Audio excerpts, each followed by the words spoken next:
Bueno, primero que todo agradecerles este espacio y muy agradecida de estar compartiendo con estas mujeres maravillosas, supremamente sabias. Em, y pues ya relacionado a la pregunta, yo creo que uno puede, digamos, enmarcar las afectaciones, digamos, esta relación entre derechos humanos y cambio climático más amplia en tres puntos. La primera es cómo el cambio climático afecta a los derechos humanos. Y uno puede ver, por ejemplo, cómo el aumento del nivel del mar puede terminar vulnerando el derecho a la vivienda, o por ejemplo, los cambios en precipitaciones que tienen impactos en los cultivos pueden tener, digamos,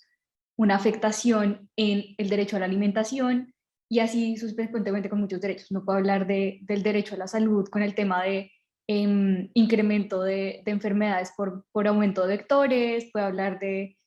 todos los temas que tienen que ver con temperaturas extremas, eventos climáticos extremos y obviamente en ese universo, además teniendo en cuenta que las poblaciones que han sido históricamente oprimidas, incluyendo las mujeres, pues van a verse más afectadas precisamente por esas condiciones de desigualdad preexistentes. Ese es un contexto en el que nosotros podemos pensar la relación entre cambio climático y derechos humanos. Un segundo contexto que se nos viene a la mente es cómo los impactos de las políticas climáticas, entre estos proyectos que están siendo financiados en el marco del financiamiento climático, afectan los derechos humanos. Y hay pues varios ejemplos de cómo acciones climáticas en general tienen impactos sobre los derechos de las personas, como por ejemplo, pensemos en estos proyectos de protección a bosques, que digamos encierran los bosques en unas áreas, digamos, determinan unas áreas y las encierran a partir de agentes de seguridad, como por ejemplo fuerzas militares, y en muchas ocasiones, digamos, quienes se ven afectadas por esos proyectos suelen ser las mujeres porque utilizan precisamente esos maderables para cocinar, por ejemplo. Entonces tenemos historias de mujeres escabulléndose en la noche para poder acceder a esos maderables, para poder cocinar, y pues al finalmente como siendo violentadas por fuerzas armadas. Tenemos casos de que se construyen incluso no, sin irnos tanto a actores armados, que creo que es como, digamos, un escenario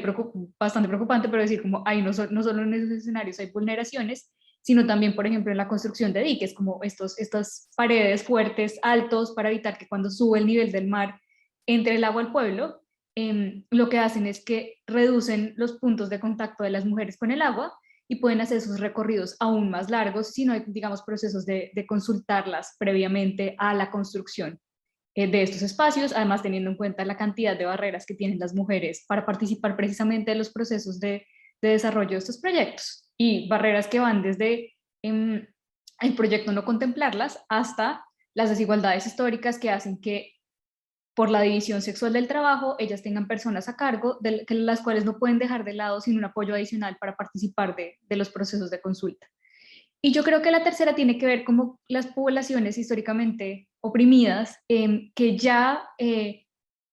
cuentan, digamos, con una serie de vulneraciones de derechos humanos, se ven, digamos, encuentran diferentes barreras en el proceso de acceder a financiamiento climático, que es clave. Yo recojo mucho lo que decía Amelia ahorita, qué pena, y es, las alternativas ya están. La pregunta es, ¿qué tan fácil es para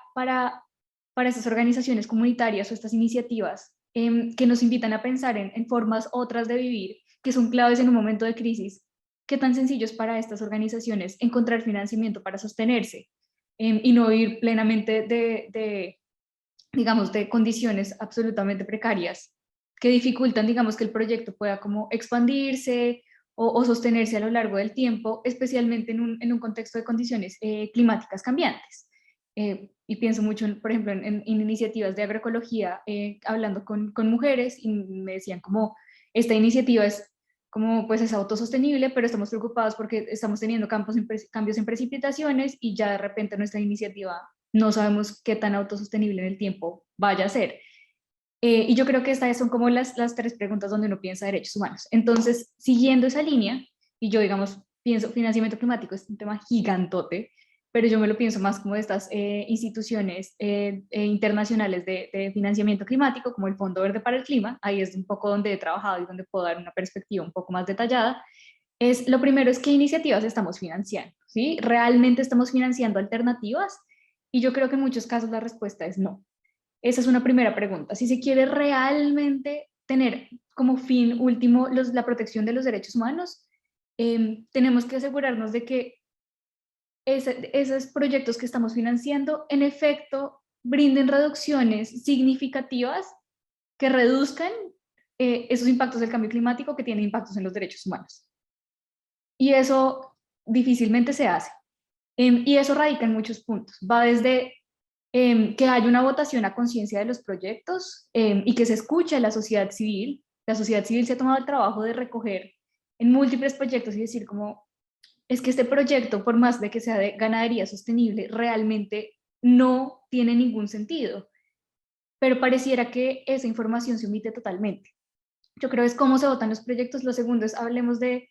que lo que son las salvaguardas sociales y ambientales y esos planes de manejo ambiental